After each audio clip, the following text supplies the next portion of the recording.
Assalamualaikum warahmatullahi wabarakatuh. Waalaikumsalam warahmatullahi wabarakatuh. Good morning, everybody. Good morning. How are you today? I'm fine. Good, I am fine too. I will introduce myself. My name is Budianto. I am from Education and Planning Statistics. People call me Budianto. I will explore the servant leadership. In Indonesia, kepemimpinan pelayanan. Baik, Bapak Ibu yang saya hormati, pada kesempatan ini saya akan menyampaikan, akan sharing tentang servant leadership. Apa itu servant leadership? Servant leadership adalah kepemimpinan pelayan yang berawal dari perasaan tulus yang timbul dari dalam hati untuk melayani, menempatkan kebutuhan pengikut sebagai prioritas, menyelesaikan sesuatu bersama orang lain, dan membantu orang lain dalam mencapai tujuan bersama. Nah, ini tadi perkenalan saya sudah ya, Budianto, ahli media BPS Wijaiswara, ahli media BPS RI. Kemudian nomor HP saya yang tertera di dalam layar tersebut. Lanjut. Nah, deskripsi singkat dari kepemimpinan pelayanan adalah membekali peserta dengan kemampuan mengaplikasikan kepemimpinan yang melayani dengan menunjukkan sikap mendengarkan, kemudian berempati, terbuka, foresight, terus persuasi, dan memiliki komitmen tinggi untuk mempengaruhi atau mengajak orang lain untuk memberikan pelayanan yang paripurna, pelayanan publik yang paripurna. Nah, mata pelatihan ini diberikan secara interaktif melalui metode ceramah, diskusi, dan tanya jawab untuk kepemimpinan pelayanan ya, untuk studi kasus, simulasi, kemudian nonton film pendek dan unjuk rasa itu di materi sebelum dan sesudahnya. Next. Adapun tujuan dari pembelajaran ini meningkatkan kemampuan peserta dalam menerapkan kepemimpinan yang melayani dalam melaksanakan pekerjaannya sesuai karakter kepemimpinannya, sehingga dapat mewujudkan pelayanan publik yang prima dan berkarakter. Nah, dari sini Bapak Ibu ada yang ingin ditanyakan sebelum saya lanjutkan? Tidak. Tidak? Ibu Asmina ada yang ingin ditanyakan? Tidak. Tidak ya? Lanjut. Nah, indikator dari hasil belajar ini yang akan saya tekankan di sini menjelaskan karakteristik kepemimpinan pelayanan. Jadi nanti ada beberapa karakteristik seperti apa sih karakteristik atau ciri-ciri dari kepemimpinan pelayan atau servant leadership. Lanjut. Nah, ini ketika kita bicara tentang servant leadership, kita ingat dengan taksi rasa limosin atau storytelling tentang taksi rasa limosin. Nah, ini seorang supir taksi bernama Wally. Ini terinspirasi dari seorang motivator ketika mendengarkan radio. Motivator itu menyatakan jangan jadi bebek yang selalu ikut atau mengekor. Jadilah elang yang terbang tinggi. Jadilah elang yang terbang tinggi. Sehingga sopir taksi ini memberikan pelayanan prima. Jadi semboyannya memberikan mengantarkan pelayan, mengantarkan nasabah atau penumpang tercepat, ternyaman, dan termurah dengan pelayanan prima. Sehingga Wally ini mengecek taksinya, kemudian memberikan fasilitas-fasilitas yang ada di dalam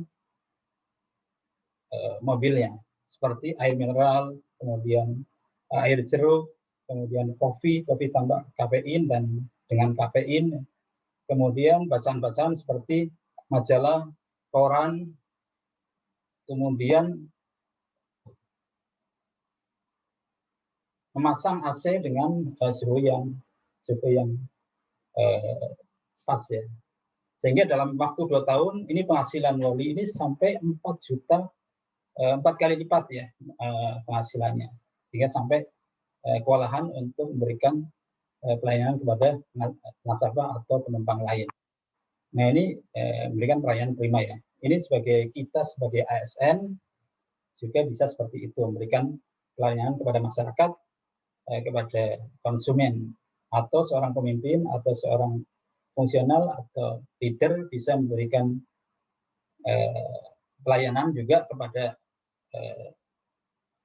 pegawainya atau bawahnya atau rekan kerjanya. Lanjut. Nah, ini saya ingin bertanya nih, andai kata Bapak Ibu mendapatkan uang 50 juta, apa yang akan dilakukan? Gimana, Bu Asmi? Belanja. Oh, belanja. Semuanya atau sebagian? Sebagian. Sebagian. Kalau Bu Tami, gimana Bu Tami? Gaji. Oh, luar biasa ya. Kalau Pak Hafizuddin Wafi, investasi luar biasa semuanya. Ini semuanya luar biasa ya. Jadi apapun jawaban Bapak Ibu semua itu sangat luar biasa, sangat luar biasa, sangat menginspirasi. Jadi memang bisa berbeda-beda, nggak ada yang salah, nggak ada yang salah, nggak ada yang keliru ya. Nah, kalau pemimpin yang melayani biasanya dilakukan untuk sumbangan, seperti misalkan sumbangan untuk pendidikan. Nah, pendidikan itu kan untuk orang banyak, sehingga dengan pendidikan ini bisa dimanfaatkan untuk orang banyak, dimanfaatkan untuk penduduk banyak, warga yang banyak. Lanjut. Nah, ini ada menurut Spears, ini Spears lanjutan dari Greenleaf ya. Ini menyebutkan pada tahun 2002 menyebutkan bahwa ada 10 karakteristik servant leader atau pemimpin pelayan. Di antaranya yang pertama adalah nanti ada mendengarkan, kemudian ada empati dan seterusnya. Kita bahas satu-satu ya. Yang pertama adalah mendengarkan. Mendengarkan atau listening.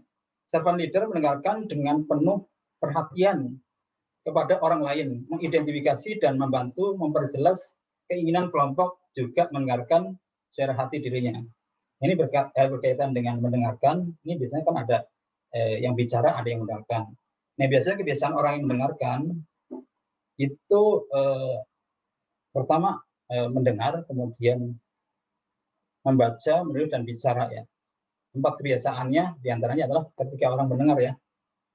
Biasanya yang pertama adalah cuek, yang kedua pura-pura mendengar, kemudian yang ketiga menyeleksi kata-kata yang bagus ya. Kemudian ada juga yang perhatian mendengarkan, cuman ketika ditanya tidak tahu. Nah, yang paling bagus adalah mendengarkan dengan empati. Ini menurut Stephen Covey merupakan kebiasaan ke-7 ya. Nah, ini mendengarkan merupakan komunikasi yang sangat efektif ya. Kemudian yang kedua adalah empati. Empati ini pemimpin yang melayani adalah mereka yang berusaha memahami rekan kerja. Kemudian mampu juga berempati dengan orang lain. Ini berempati itu apa? Jadi berempati itu seperti memasukkan pikiran orang lain ke dalam pikiran kita. Nah, ini emang sangat sulit ya, sangat sulit. Harus dilatih, harus dibiasakan ya. Harus dilatih terus. Lanjut. Sebelum lanjut, apakah ada ini yang ditanyakan? Ada yang ditanyakan, Bapak Ibu? Mas Wafi, ada yang ditanya? Saya panggil Mas aja ya, biar keren ya. Belum ditanyakan. Siapkan, kalau ada yang ditanyakan langsung aja. Kemudian untuk selanjutnya yang ketiga adalah healing atau penyembuhan. Nah, ini servant leader mampu menciptakan penyembuhan emosional dan hubungan dirinya atau hubungan dengan orang lain, karena hubungan ini merupakan kekuatan untuk transformasi dan integrasi. Ini misalkan emosional ini perasaan sedih, perasaan kecewa, perasaan murung, perasaan mungkin marah, mungkin perasaan tidak puas ya. Ini seorang pemimpin pelayan atau pemimpin yang melayani bisa mengatasi, bisa menghandle, bisa bisa memberikan solusi sehingga emosional seperti itu bisa diatasi. Untuk selanjutnya yang keempat, awareness atau kesadaran. Ini artinya kesadaran untuk memahami isu-isu yang berkaitan dengan etika, kekuasaan, dan nilai-nilai. Jadi seorang WI misalkan harus sadar bahwa kewajibannya adalah memberikan pengajaran. Mendidik, mengajar, dan melatih. Jadi kalau kita menyadari itu, kita akan senang, kita akan merasa sehat, merasa senang, merasa enjoy, menikmati ya.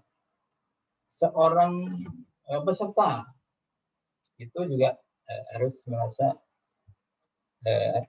senang ya, menyadari bahwa kewajibannya adalah mengikuti diklat ya harus nikmatin aja. Untuk selanjutnya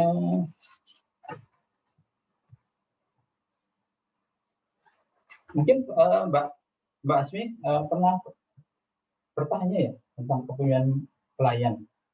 Jadi kenapa disebut kepemimpinan melayani? Gimana Mbak Asmi? Aku itu pernah bertanya ya, pernah satu ketika diskusi. Kan bukan, kalau sekarang kan ada yang pemimpin bisa dilayani. Tapi ini pemimpin melayani. Gimana? Mbak Asmi. Baik, karena nggak bertanya, saya lanjutkan ya. Yang kelima, persuasif. Ya. Persuasif ini di sini pemimpin yang melayani berusaha untuk meyakinkan orang lain daripada memaksa kebutuhan.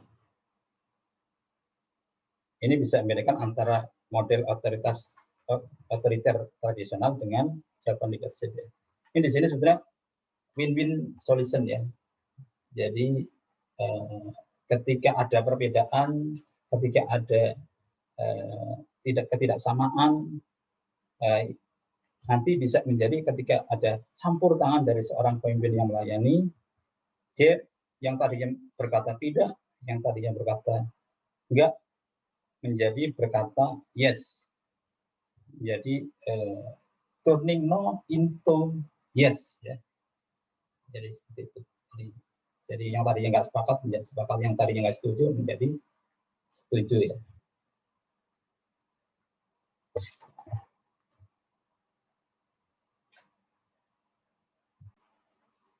Ini elevator pitch, next. Ini juga next. Nah, kemudian konseptualisasi atau konseptualisasi merupakan kemampuan melihat masalah dari perspektif konseptualisasi. Berarti ini berpikir secara jangka panjang atau visioner dalam basis yang lebih luas. Ini seorang pemimpin, walaupun dia di teknis, walaupun dia di bidang teknis ya, harus banyak tahu juga yang bidang lainnya. Seperti manajerial, kemudian bagaimana cara berpikir ke depan. Biasanya harus belajar menulis juga ya. Makanya menulis itu penting. Ini dituangkan seperti teman-teman nanti menulis dituangkan dalam aksi perubahan. Lanjut. Kemudian foresight atau kejelian. Ini kejelian artinya jeli atau teliti dalam memahami pelajaran dari satu masa lalu, kemudian realitas saat ini, dan kemungkinan konsekuensi dari keputusan untuk masa depan. Ini biasanya tentang berpikir kreatif ya. Teman-teman kan sudah mendapat materi tentang berpikir kreatif, kemudian tentang inovatif ya, di agenda 2 ya. Jadi bisa untuk modal sebagai rujukan, sebagai patokan atau sebagai panduan untuk kebijakan ke depan. Selanjutnya yang ke-8 adalah stewardship atau keterbukaan. Ini menekankan keterbukaan dan persuasi untuk membangun kepercayaan dari orang lain. Ini di sini penekanannya adalah manajemen. Lanjut. Kemudian yang ke-9 commitment to the growth people atau komitmen untuk pertumbuhan. Nah, ini di sini peran seorang coach dan mentor ini sangat penting ya. Jadi kalau coach itu menggali potensi dari mungkin anak buah atau mungkin rekan kerja atau pegawai yang lain ya. Sedangkan mentor itu mengarahkan. Jadi ketika sudah digali potensinya, kemudian diarahkan. Jadi ada peran coach dan mentor itu sangat penting. Kemudian selanjutnya yang ke-10 yang terakhir, building community atau membangun komunitas. Nah, berbicara tentang building community, ini mengidentifikasi cara untuk membangun komunitas. Jadi bagaimana membangun budaya kerja, membangun komunitas, membangun organisasi kita. Jadi kita berusaha untuk membangun organisasi kita bertaraf nasional. Kalau bisa malah internasional. Biasa seperti itu. Seperti itu. Baik, dari ke-10 karakteristik kepemimpinan pelayan atau kepemimpinan yang melayani, ada yang ingin ditanyakan Bapak Ibu? Saya Pak. Ya silakan Ibu Asmi. Dari ke-10 kriteria yang tadi disebutin, apakah pemimpin harus bisa semuanya? Kalau untuk semuanya sangat ideal itu agak berat ya, mungkin susah juga ya. Tetapi paling tidak memang kan harus berusaha untuk mengamalkan ke-10-10-nya ini.